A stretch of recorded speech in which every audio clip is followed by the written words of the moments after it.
All right, a thread from Undercover Huber, John W. Huber on Twitter. Special counsel prosecutors charged George Papadopoulos with a 20-year felony, even though they knew they couldn't prove that, and misled the court and media. On top of that malfeasance, special counsel lawyer Kevin Kleinsmith later effectively admitted to that exact same felony before Papadopoulos was even charged.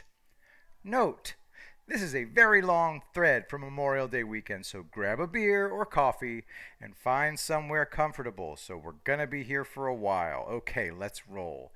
Everyone probably remembers that George Papadopoulos was charged in July 2017 by the Special Counsel's Office with false statements.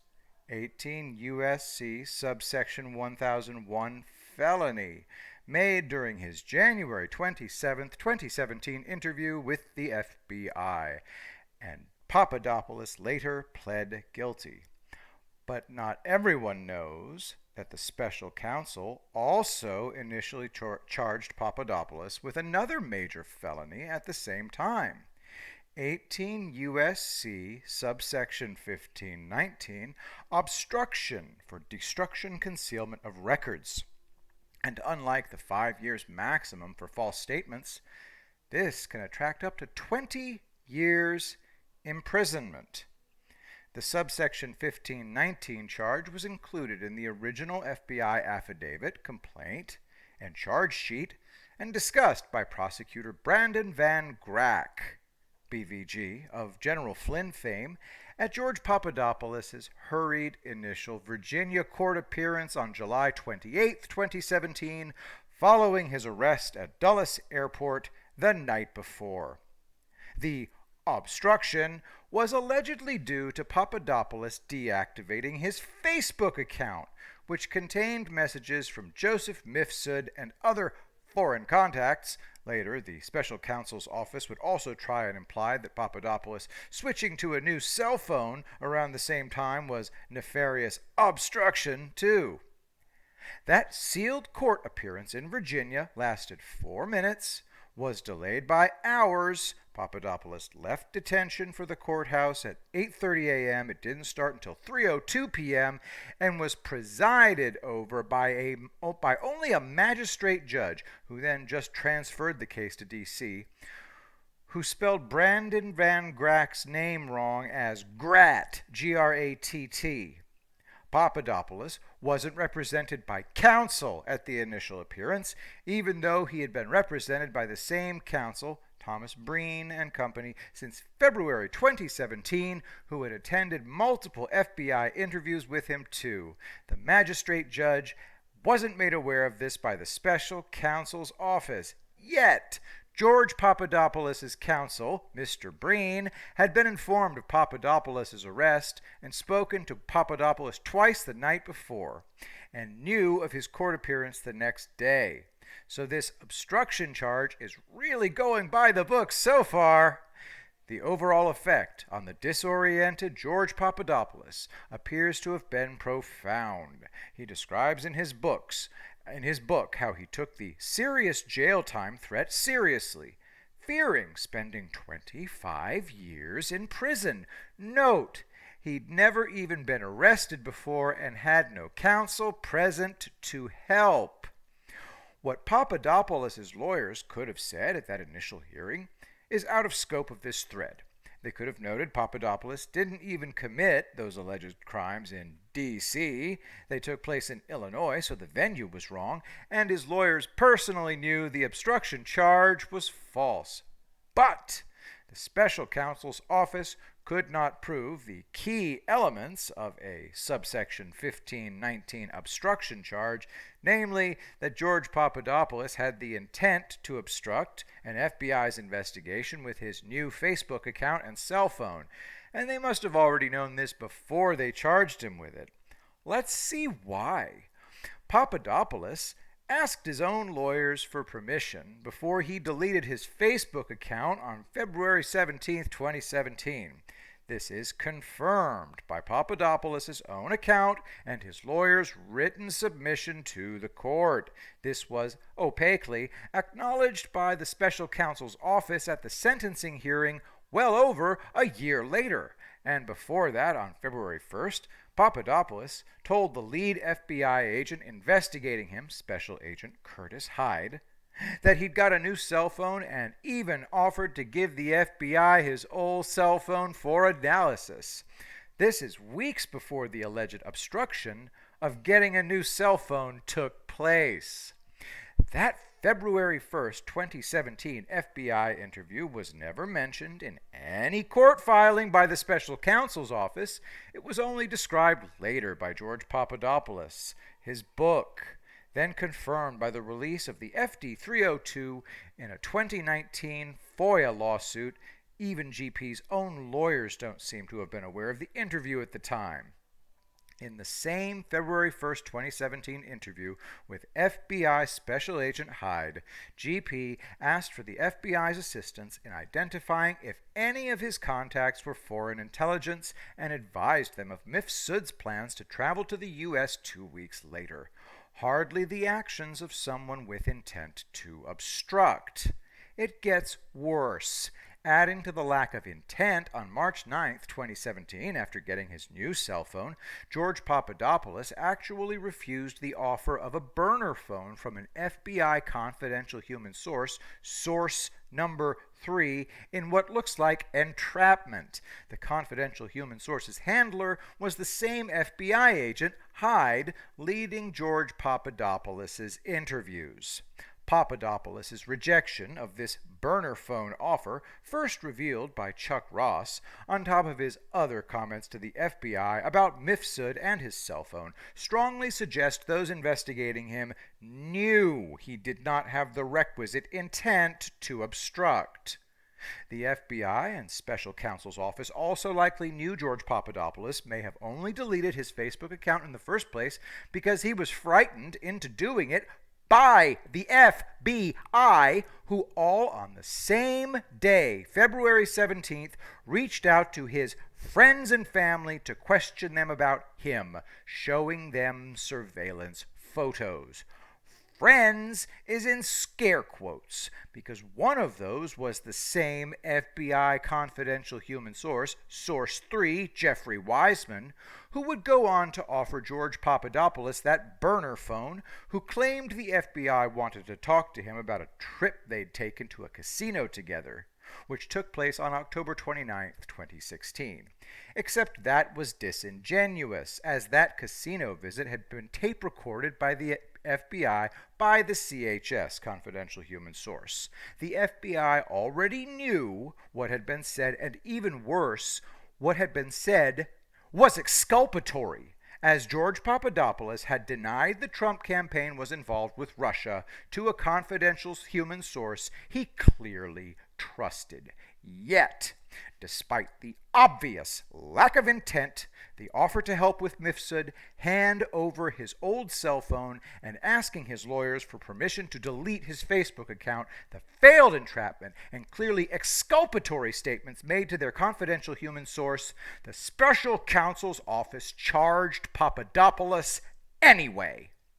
Since there were no more FBI interviews of George Papadopoulos after February 17, 2017, until his arrest, this also means the special counsel's office didn't even raise the issue of the Facebook account deletion or the new cell phone to George Papadopoulos or his counsel before charging him with a potential 20-year felony for them.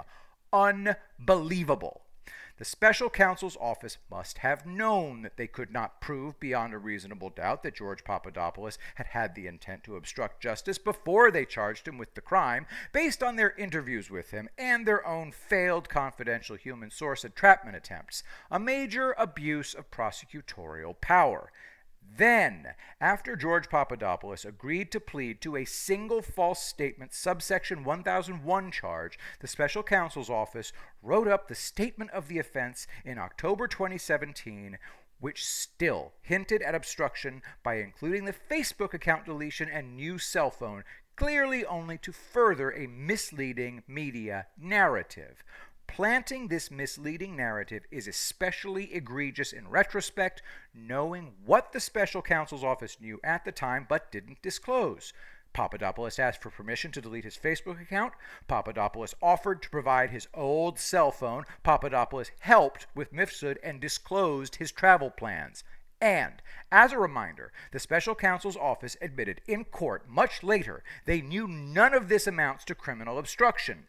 If it's not a crime, what are you doing hinting at it in the statement of the offense? The very first special counsel's office prosecution was a preview of the final Mueller report. And, even worse, this misleading hinting at obstruction is at minimum the third example of a deliberately misleading narrative just in this single statement of the offense court filing for George Papadopoulos. 2 examples to follow. How many more are there in other special counsel's office filings? Example number 1. George Papadopoulos' lies undermined the FBI's attempt to detain interview Mifsud, ignores that George Papadopoulos proactively offered Mifsud's location and arrival in the U.S. 2 weeks in advance, and repeated this in another FBI interview on the same day Mifsud was in the U.S. Example number 2, smearing former Inspector General of NORAD Sam Clovis by claiming he encouraged George Papadopoulos to meet with Russians, saying, "Good work," when in the full context he said the opposite, that the campaign shouldn't meet with Russians until NATO allies were consulted. Oh, and that Sam Clovis example, smearing the former Inspector General of North American Aerospace Defense Command as a Russian colluder by dishonestly cutting and pasting from his emails to George Papadopoulos, is so egregious I'll be doing a specific follow-up thread just on that soon. Okay. Now, let's talk about Kevin Clinesmith.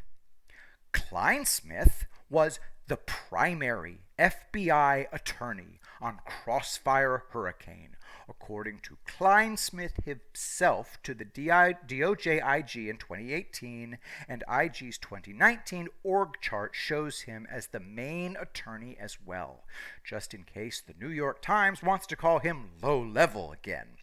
On November 9th, 2016, the day after Trump won the 2016 election, an internal FBI instant messages, Clinesmith said, "The crazies won finally. Plus, my goddamn name is all over the legal documents investigating Trump's staff." On November 22nd, 2016, he also vowed, "Viva la résistance." Clinesmith was part of the special counsel's office team interviewing George Papadopoulos. George Papadopoulos actually claims Clinesmith led the questioning for a team of attorneys and FBI agents and analysts at his main February 10th, 2017 interview before his arrest in July of 2017. This is partially supported by the FBI 302. On June 19, 2017, just a month before Papadopoulos is charged with obstruction for altering records, Clinesmith doctored an email from the CIA making it appear as though Carter Page was not a source for the agency when the CIA's liaison had said he was a source. This is then relied on by an FBI agent, Supervisory Special Agent Number 2, or SSA-2, swearing out a FISA surveillance renewal against Page, substantially misleading the FISA court about the probable cause to surveil an American citizen and those he was in contact with. An internal FBI instant message from Clinesmith confirms his intent in altering the email was to avoid disclosing to the FISA court that the target of the surveillance warrant, Carter Page, was actually a CIA source. Quote, "At least we don't have to have a terrible footnote." Clinesmith admitted making this change to the email after being confronted by the DOJ Inspector General nearly 2 years later, making this almost certainly a violation of 18 U.S.C. subsection 1519, destruction, concealment of records, given the wording of the statute. Only a month later, July 27, 2017, George Papadopoulos is arrested at Dulles Airport and charged the next day with the same crime. 18 U.S.C. subsection 1519, destruction, concealment of records. That a month earlier, one of the lead FBI attorneys investigating George Papadopoulos appears to have committed himself. Conclusion. Papadopoulos was charged with subsection 1001 false statements because he got a date wrong about when he met Mifsud, and 1519 destruction obstruction because he got a new Facebook account and a new cell phone.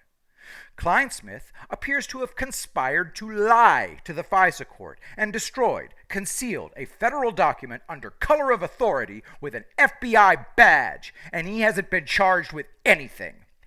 That's the very definition of a two-tiered system of justice. What's worse is that Kleinsmith was part of the same special counsel office team that prosecuted Papadopoulos for a subsection 1519 obstructive alteration crime he appears to have already committed himself only a month beforehand while he was primary FBI attorney on Crossfire Hurricane. Is there a greater prosecutorial malevolence than charging someone with a crime when you surely know they're innocent of it and when you also know you've committed that exact same crime yourself? This belongs in an episode of The Shield with Vic Mackey. U.S. Attorney John Durham and Attorney General Bill Barr now have to decide if they're going to hold anyone accountable for any of this. And the media need to decide if they're going to keep pretending none of this ever happened.